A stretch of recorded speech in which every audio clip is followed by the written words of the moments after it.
Okay, so today I wanted to, a lot of people ask me, how do I solo? How do I get a feel for, how to concept for a solo? And I just made a little loop here, and what I'm doing, I wanted to kind of run through what I'm playing before I start teaching you how you can solo on it. So I'm doing an E minor 7th in this position. Looks like that. So if you got an E minor, right? You know that position, E minor, kind of a power chord type of thing. Up here on starting on the 7th fret, and then now just take off your pinky from there, okay? Remove your pinky on that G string, and you got an E minor 7th. Don't get too carried away on theory here. And then from there, I went to an A minor 7th, which I've taught you guys before, and it's a pretty simple way to go. I'm just borrowing all these 4 strings, and then getting my 2nd finger on the 5th fret of the A. I'm doing this without a pick. You'll see why in a minute. And then I just went to a B major 7th, not a major 7th, but a dominant 7th. Okay, it looks just like a B power chord, but lift your pinky. So that's it. That's the 3 chords I'm working off of. Now, what I want to show you is, okay, you're asking yourself, how do I solo over that? A lot of people get kind of flummoxed over where to go on it. It's a really basic, kind of a Santana Latin blues thing, if you will. It's 1-4-5, but it's got a 5, a major dominant 7th on the 5, which I like. I like resolving from a, okay? So pretty much stay in the E minor box here, and you'll know what that means in a second, but I don't get all over the place. I stay sort of right in here. So that these notes, like on the 9th fret of the D string, 7 on the G, and then 9 on the G, and then 7 on the B, and then you got an 8 on the B, and that's maybe up to the 10th fret of the B. And that's kind of what I do. Now I do sometimes spell out the chord. Okay? And that's kind of what I do. The other thing I do is, you'll notice I do octaves. And I've given some courses on this, but that looks like this. That's nothing but an E octave, right? You got the 7th fret on the A string, and you got the 9th fret on the G string. And I'm using my 1st and my pinky. I like to do the pinky a lot.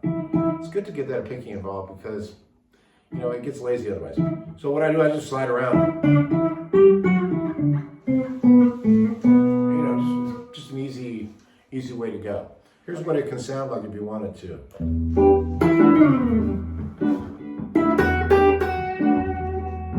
Right in that E minor shape. And stay right on that E note. Sounds good against the A minor. Again. There, now you're hitting the B note. Now an octave sounds like this.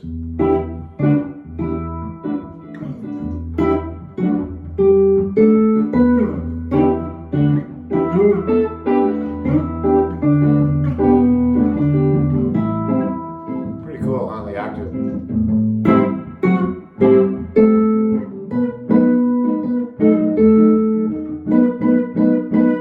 going to start stretching out.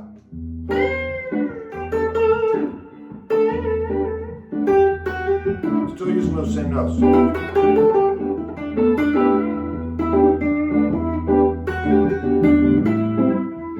Just a little E minor. And then here I go to the 5.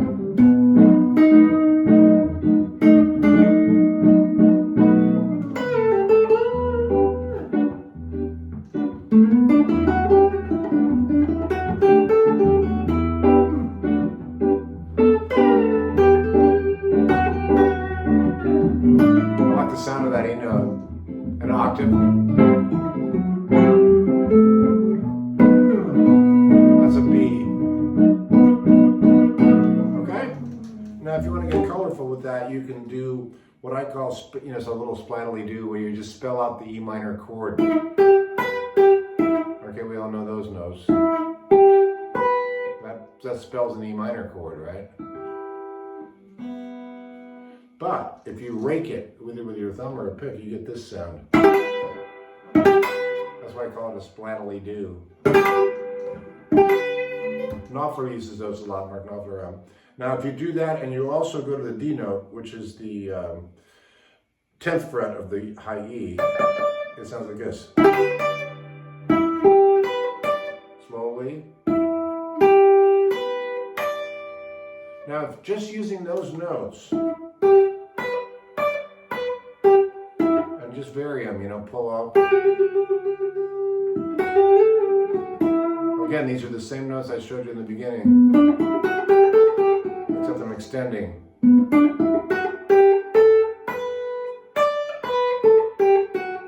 And there's no rhyme, right or wrong here. Those notes are all going to work any way you use them. It's like a double stop. All kinds of cool things. And I cover a lot of this at jimmydillon.com, so I'm not going to go too crazy here. But I just wanted to give you guys a little overview of what you can do with an E minor, A minor, and then a B dominant 7th, you know, playing that. I like the resolve a lot. Okay, so I'm going to play it out, and if you can pick up anything from what I'm about to do, you know, put it in your tool chest and use it, you know. But you really can have you can cover a lot of ground just with that. And never really leaving that box except to go to the 5. You don't have to get any fancier than that. Okay, here we go.